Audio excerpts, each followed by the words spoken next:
Hi everyone, it's Rachel back with the Shades of Orange, and today I'm here to bring you a recommendation video for if you like this sci-fi TV show, you should read that book. I've done a lot of these videos before for different topics, usually comparing one book to another, but it's also fun to kind of blend it with other media. So if you have a favorite sci-fi TV show and I don't mention it here, drop me a comment letting me know and I will try to work on recommendations for a future video.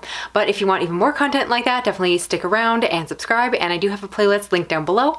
All that being said, let's get into the recommendations here.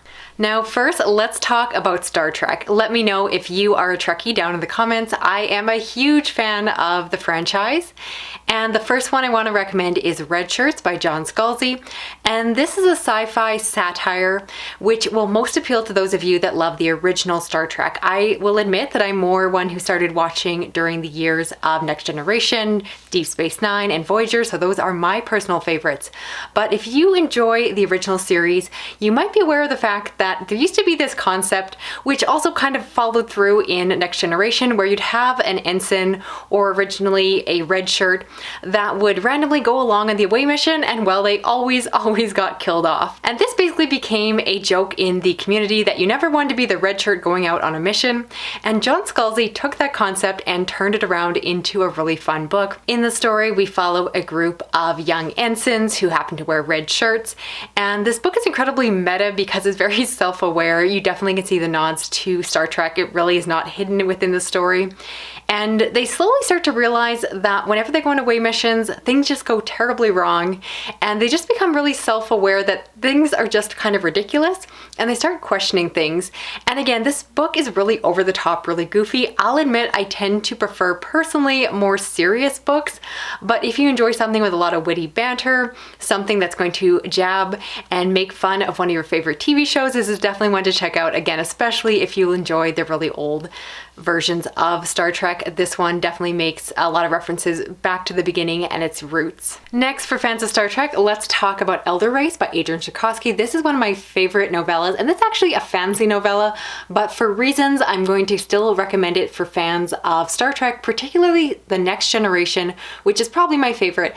And I want to recommend it because this book, this story, reminded me a lot of a certain episode of TNG, and I don't want to say what episode that is because I do feel like it spoils the plot and the twist, but basically within the story there is a town that needs to seek out the help of this sorcerer who lives up on this tower, and so they go and seek his help, and then you also get the perspective of the sorcerer himself. And within the story, there is more going on, but I want to leave this super spoiler free because it was so much fun to see how the story comes together. And while it is a fantasy story in some regards, you realize that there's really something else happening, and the story just blends things together. So I really enjoyed this one. I think that the author wrote a really smart, witty story, and it's one where perspective is so important. The idea that something can seem like one thing to one person, and then someone else with a different perspective and more information will see a situation entirely differently. And again, if you are a big Star Trek fan and you've read this, you can probably guess what episode that is that I'm referencing to. But oh my goodness, I love this one, and it's definitely one of my favorite novellas. Highly recommend. It's super short, so there's no reason you can't get to it. And last, for a Star Trek-like recommendation, I want to go with A Long Road to a Small Angry Planet by Becky Chambers. And this is a piece of cozy space opera that I want to recommend to those of you that enjoy pretty much any version of Star Trek, because one of the primary themes within Star Trek is this optimistic view of the future. The creator, Gene Roddenberry, really believed that he wanted to show a hopeful future where humanity has grown past our problems of war and famine and learned to work together to form and create Starfleet and explore the galaxy. And it's just, again, very optimistic in nature. And so I think for a lot of us, if we're looking for that in science fiction, it's hard because there's all these stories about military science fiction and alien invasions and all of this really scary, terrifying things happening. So if you're looking for something that is just a little bit more, again, cozy, comfortable, this is a great place to go. This story follows a group that work on the ship together, and their job is to build tunnels through space. There is a young woman who starts on the ship, and she's introduced to the rest of the crew. And basically within the story, you just get to spend time with the crew as they are doing their work. Each of the crew members has their own personality, their own quirks. There are some humans, some aliens, and they all work together. And as you can imagine, it's just really optimistic and sweet. It really, once again, offers a hopeful view of the future. And it really celebrates diversity and differences and inclusion and really all of the themes that have always been present in Star Trek. And so I think if you're looking for something with a similar feel, this is another good one to check out. When I'm personally in a anxious or stressed mood, I tend to go back and rewatch Star Trek, and that's simply because I find it to be very comforting. Even if there is something scary or crazy happening in a particular episode, usually by the end of the episode it's all resolved and things are back to normal. And so I think that this book again has a similar feel where the stakes don't feel that high. You don't necessarily worry for the characters, and instead you just enjoy spending time with them and watching them as they go along on their adventures and hanging out with each other. So if you enjoyed that aspect of Star Trek, I definitely think you'll enjoy this one as well. Next, let's talk about The Expanse, which is such a beloved TV show. And I'll admit, while I like the TV show, I do prefer the books, and I've watched some of the seasons, but I actually am not caught up. And I'm just that kind of person that if I really love a set of books, I tend to avoid the adaptations, but I still think it's very well done. I'm so happy that I got more readers into The Expanse in the later books. And I do have a few different recommendations here. I've actually made a previous video that had even more recommendations for if you like The Expanse, what you should read next. And so if I remember, I'll link that down below. But today I'm going to focus on 3 recommendations. The first one is Shards of Earth by Adrian Zukoski. I didn't realize that I included him twice in this video. But basically, in this world, it is set in a far-flung future where there is a group of aliens called the Architects that attack Earth, and they basically destroy our planet in order to terraform it and force it into this, what appears to be this piece of architecture. And so we follow humans in this future as they have to take off and try to escape. And so they go off and form other colonies. However, the Architects find them and once again rip their planets apart. And this is just a really epic scale that I think will appeal to those of you like myself that were most drawn to some of the ancient alien technology and ideas surrounding the Expanse series. And it definitely has a similar vibe. What I will often say with Adrian Zukoski's work though is that his books tend to be a little bit less character focused. So with the Expanse TV show and books, they are very intimate in nature. You really spend time with the characters. You know Holden and Naomi, and you really fall in love with them.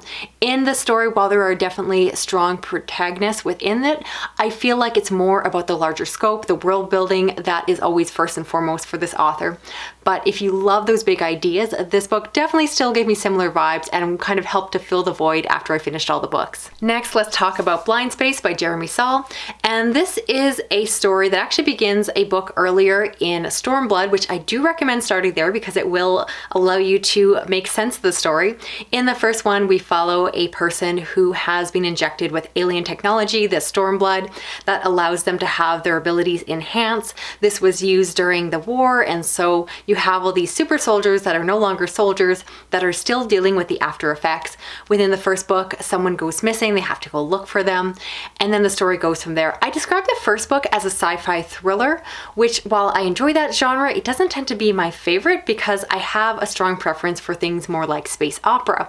But I was so happily surprised when I went on to book 2 and found it to be more space opera. And specifically, it gave me huge vibes of The Expanse. So if you love the characters in The Expanse, if you love the humor, the interplay between them, that very intimate setting while still having a really exciting story in terms of the scope of what is happening, this book kind of checks all those boxes. It's so challenging to try to compare anything to The Expanse because again, the TV show and the books have become so beloved, but this is pretty much as close as I've gotten to something that I would strongly say if you love that series, then you should definitely check out this one next. And again, you do want to start back at the beginning with Stormblood, but if it doesn't give you the Expanse vibes you're looking for, make sure to continue on to book 2, which is when those feelings really pick up. And finally, for an Expanse read-alike, I want to go with Up Against Us by Laura J. Mixon.